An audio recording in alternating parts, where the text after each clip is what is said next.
www.theenergynurse.com.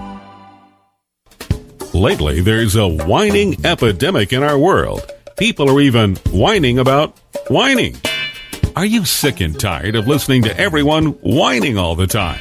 So was January Jones, the author of Thou Shalt Not Whine, the 11th Commandment that reached #1 at Amazon.com. Ms. Jones based her book on a survey of the top 10 things that people whine about at all ages and all stages of life. January is a success coach that can tell you how to help others. When you buy Thou Shalt Not Whine, the 11th Commandment, you'll find out what people whine about and how to stop them from whining. This is the perfect gift book to give or get for any occasion. Thou Shalt Not Whine was voted the best gift to be given anonymously for those special people in your life. Ms. Jones is an internationally known author in the style of Irma Bombeck, specializing in housewife humor with her book being published in Korea and China. You can find Thou Shalt Not Whine at Amazon.com. Welcome back to the No Wine Zone. My guest today is Joni Aldrich and Chris Jerry. They are the co-authors of Advocacy Heals. They wrote this book and it was released in October. Fascinating experience. And we explained how you were drawn to each other. But Chris, would you tell us how it came about that you created the foundation for your daughter? Certainly, January. As I had mentioned earlier in this interview, my daughter, Emily, she was 2 years old. She was a year and a half when she was diagnosed with, unbeknownst to her mother and I, because outwardly she looked like a completely healthy, beautiful baby girl. Uh-huh. Very vibrant toddler, very energetic. My wife and I used to refer to her as being an old soul. She just seemed to always be happy. Always be happy. And she was playing in the backyard with her brother and sister one day. I was watching, and every once in a while I noticed she would grab her side and wince in pain. And that would last about a nanosecond, and she'd be right back to playing. And she, when you have your first child, you're practically wanting to run them to the emergency department for a sniffle or a sneeze. I don't care if you're a doctor or not. You know better, but that's your parental instinct, right? Sure. And when your third comes along, you've kind of learned how it goes. You don't worry about these things, right? And but we took her to the doctor like any parent would, and just have her checked out and see what was causing that pain for her. Right. They ran Emily through the MRI scanner, and lo and behold, she had a grapefruit-sized mass in her abdomen, very similar to a yolk sac tumor. And we were devastated, and put her on a chemotherapy regimen that involved us taking her into the medical facility for 3 days each month for chemotherapy treatments. Emily got through all of that and got through about 5 or 6 months of intense chemotherapy. And Emily wasn't exhibiting the normal signs or side effects from the chemo. She wasn't losing any weight. In fact, she was the first oncology patient at this facility to actually gain a pound during the course of treatment. I don't think she vomited once. The only side effect we really had was that an occasional low-grade fever. And she didn't start to lose her beautiful blonde ringlets of hair until about January of 2006. And they ran her through the MRI scanner again in February because we were all wondering maybe the tumor's not responding to the chemo, right? Right. And lo and behold, a miracle had occurred. Their words, not mine. The miracle that had occurred was, and the oncologists had never seen anything like this before in their life. The tumor had not only completely disappeared, there was no signs of residual scar tissue from the mass even. It was like you're looking at a completely healthy pediatric patient. Right. And So they recommended one final 3-day round of chemotherapy. Just to make sure that there was no residual cancer cells remaining in Emily's body that could pop up later in life and cause her any difficulty. And that course of treatment made sense to me. It still does today, even despite what happened.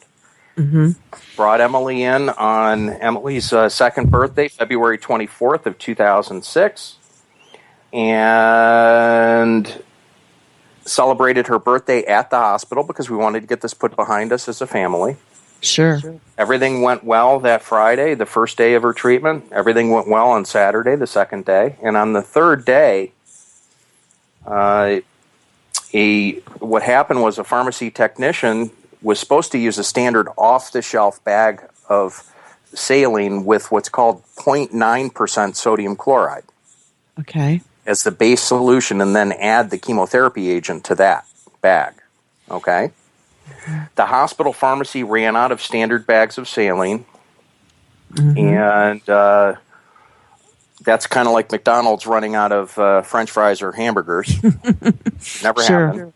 This young pharmacy technician who didn't have the proper training or core competency because there was no legislation in place at that time in 2006 to say otherwise. She thought she was doing the right thing, and she took an empty compounding bag. She saw 3 vials of what's called hypertonic saline, which is 23.4% in concentration, and only meant for small boluses when somebody is deficient in electrolytes, they're dehydrated or what have you. Yeah. She loaded up the bag full of that, used that as the base solution, and it got signed off on by the pharmacist because the pharmacist asked this young pharmacy technician, did you use standard saline? And she responded, yes. And got signed off on and sent up to my daughter's room. And when somebody's overdosed on, of all things, salt, what that causes is immediate cerebral edema or brain swelling. And my little girl had to be induced into a coma immediately and put on life support. And after multiple EEGs showed little to no brain activity, my former wife and I had to make the worst decision of our lives, which was to take little Emily off of life support. And Joni has heard me tell this story over and over again, but it's the truth. That evening before we took Emily off of life support, I was up on the our SUV for the family was parked up on happened to be parked on the top floor of the parking garage at the facility where Emily was being treated. Right. And it was at that time that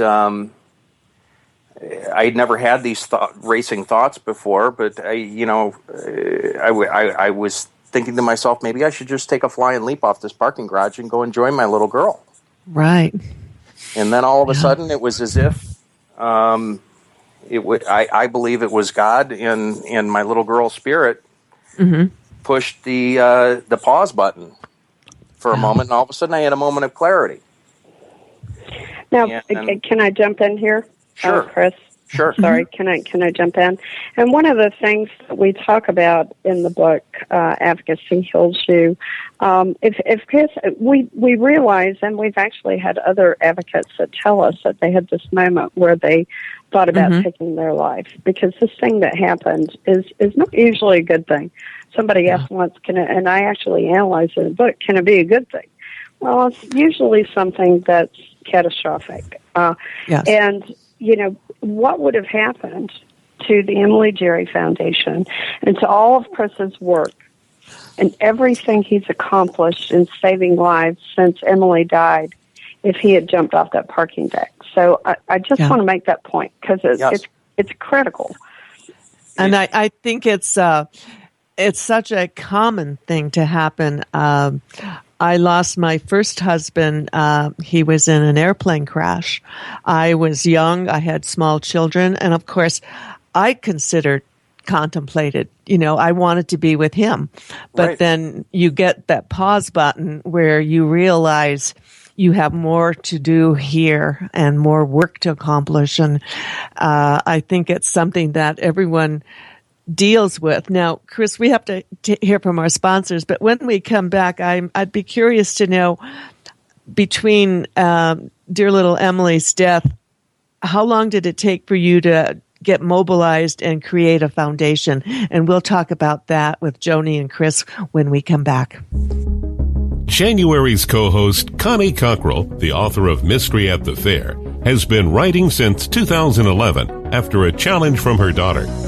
An eclectic writer, she's written mysteries, sci-fi, fantasy, and even a thriller. She has been included in 4 different anthologies and published on the e-zine Everyday Fiction. Connie continues to write and entertain with whatever comes into her head. You can find her books on most ebook retail sites. Paperback editions are also available. Be sure to visit her at www.conniesrandomthoughts.com, on Facebook, and on Twitter at Connie Cockrell.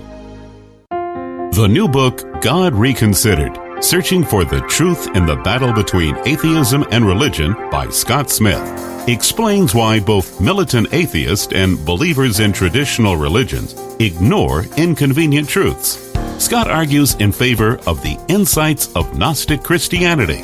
Check out www.godreconsidered.com to read a sample chapter. That's godreconsidered.com. Have you ever met someone who was unforgettable? Someone who has touched your heart and soul?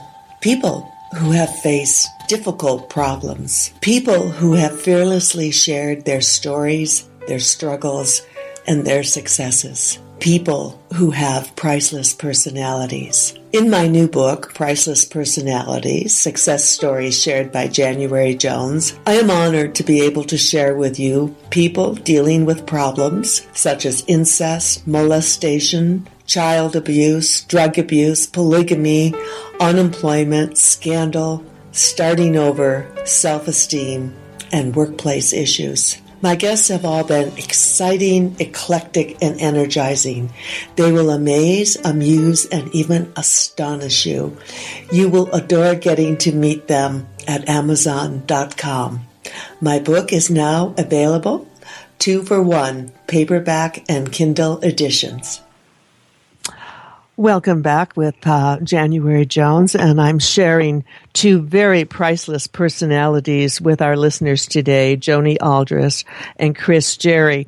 Joni, before we go on, could you share website information and also share where we can get the book? Well, excellent. Love to.